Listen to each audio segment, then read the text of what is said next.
IAS ഉദ്യോഗസ്ഥൻ N പ്രശാന്തിന്റെ suspension 180 ദിവസത്തേക്ക് വീണ്ടും നീട്ടി ചീഫ് സെക്രട്ടറി ഡോക്ടർ A ജയതിലകിന്റെ ഉത്തരവ്.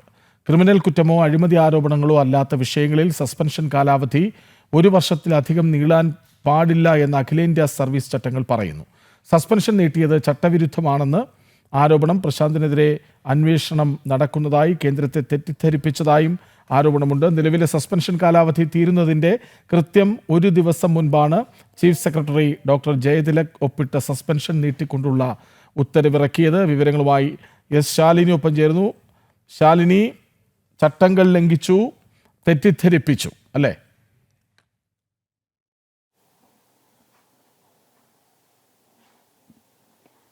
തീർച്ചയായും കൃഷ്ണരാജ്, സർക്കാരിന് അനുകൂലമായ അല്ലെങ്കിൽ സർക്കാരിന് ഏറ്റവും പ്രിയപ്പെട്ട ഉന്നത ഉദ്യോഗസ്ഥന് എതിരെ വിമർശനം ഉന്നയിച്ചതിന്റെ പേരിലാണ് N പ്രശാന്തിനെതിരെ ഇത്തരത്തിൽ കടുത്ത നടപടികൾ സർക്കാർ തലത്തിൽ നിന്ന് സ്വീകരിച്ചത്. ആദ്യഘട്ടങ്ങളിൽ നീട്ടിയിരുന്ന സസ്പെൻഷൻ വീണ്ടും നീട്ടിക്കൊണ്ടുള്ള ഒരു ഔദ്യോഗിക ഉത്തരവാണ് ഇപ്പോൾ സർക്കാരിന്റെ ഭാഗത്തുനിന്നും ചീഫ് സെക്രട്ടറിയുടെ ഭാഗത്തു നിന്നും വരുന്നത്. 6 മാസത്തേക്കാണ് സസ്പെൻഷൻ കാലാവധി വീണ്ടും നീട്ടിക്കൊണ്ടുള്ള ഉത്തരവ് ഈ ഘട്ടത്തിൽ പുറത്തു വരുന്നത്.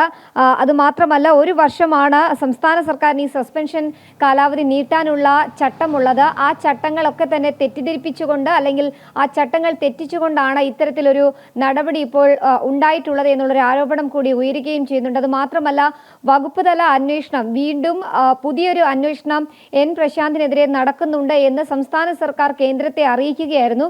കേന്ദ്രത്തെ തെറ്റിദ്ധരിപ്പിച്ചതിന്റെ അടിസ്ഥാനത്തിൽ കൂടിയാണ് ഇത്തരത്തിലൊരു നടപടി ഉണ്ടായിരിക്കുന്നത് എന്നുള്ളൊരു വിമർശനവും ആക്ഷേപവും ആരോപണവും ഈ ഘട്ടത്തിൽ ഉയരുകയും ചെയ്യുകയാണ്. 2024 നവംബർ 11-ാം തീയതിയാണ് പ്രശാന്തിനെ ആദ്യമായി സസ്പെൻഡ് ചെയ്തത്. പിന്നീട് പല ഘട്ടങ്ങളിലായി അത് നീട്ടി കൊണ്ടുപോവുകയായിരുന്നു. ഇന്നിപ്പോൾ വീണ്ടും അത് 6 മാസത്തേക്ക് കൂടി നീട്ടിയിരിക്കുകയാണ്.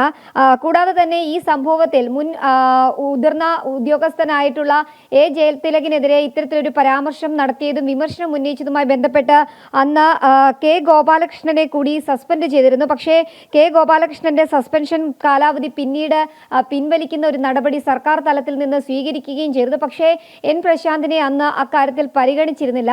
തുടർച്ചയായി അങ്ങോട്ടും ഇങ്ങോട്ടും IAS വാക്പോര് തുടരുന്നതിനിടയിൽ തന്നെയാണ് വീണ്ടും N പ്രശാന്തിന്റെ സസ്പെൻഷൻ കാലാവധി ഇപ്പോൾ നീട്ടിയിട്ടുള്ളത് എന്നുള്ളതാണ് ഏറ്റവും ശ്രദ്ധേയമായിട്ടുള്ള കാര്യം. പല ഘട്ടങ്ങളിലായി ഈ സസ്പെൻഷൻ നടപടി ഒരു പ്രതികാര നടപടി എന്നോണം N പ്രശാന്തിനെ വേട്ടയാടിയിരുന്നു. ഇപ്പോൾ വീണ്ടും ആ വേട്ടയാടൽ 6 മാസത്തേക്ക് കൂടി ഉണ്ടായിരിക്കുന്നു എന്നുള്ളതാണ് നമുക്ക് ഈ ഉത്തരവിൽ നിന്ന് മനസ്സിലാക്കാൻ സാധിക്കുന്നത്. സാധാരണഗതിയിൽ ഇവരുടെ സസ്പെൻഷൻ കാലാവധി അധിക നാൾ നീട്ടാൻ പാടില്ല എന്നുള്ള ചട്ടങ്ങളൊക്കെയുണ്ട്. അതിൽ കൃത്യമായ അന്വേഷണം നടത്തി അതിൽ നടപടി സ്വീകരിക്കുക അല്ലെങ്കിൽ അതുമായി ബന്ധപ്പെട്ട നടപടികൾ പൂർത്തീകരിക്കുക എന്നുള്ളതാണ്. പക്ഷേ ഇവിടെ മനഃപൂർവ്വമായി നടപടികൾ ഇഴിച്ചു കൊണ്ടുപോവുക, ഒപ്പം തന്നെ വീണ്ടും ഒരു അന്വേഷണം N പ്രശാന്തിനെതിരെ നടക്കുന്നുണ്ട് എന്ന് കേന്ദ്രത്തിനെ തെറ്റിദ്ധരിപ്പിച്ചുകൊണ്ട് ആ സസ്പെൻഷൻ നടപടി നീട്ടിക്കൊണ്ടുപോകാനാണ് ഇപ്പോൾ സർക്കാർ ശ്രമം നടത്തുന്നത്. അഡീഷണൽ ചീഫ് സെക്രട്ടറി രാജൻ ഖോബ്രഗഡെയാണ് N പ്രശാന്തിനെതിരെയുള്ള ഈ പരാതിയിൽ അന്വേഷണം ഇപ്പോൾ നടത്തിക്കൊണ്ടിരിക്കുന്നത്.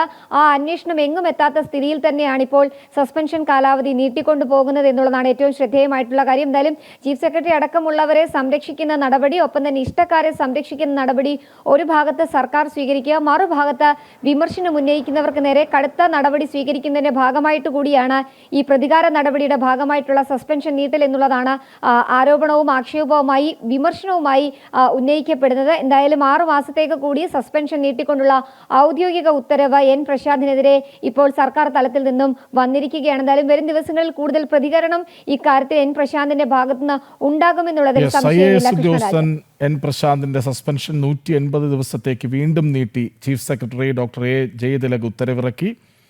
അതായത് മാനദണ്ഡങ്ങൾ, ചട്ടങ്ങൾ ലംഘിക്കപ്പെടുന്നു, ഒപ്പം തെറ്റിദ്ധരിപ്പിക്കുകയും ചെയ്യുന്നു കേന്ദ്രത്തെ.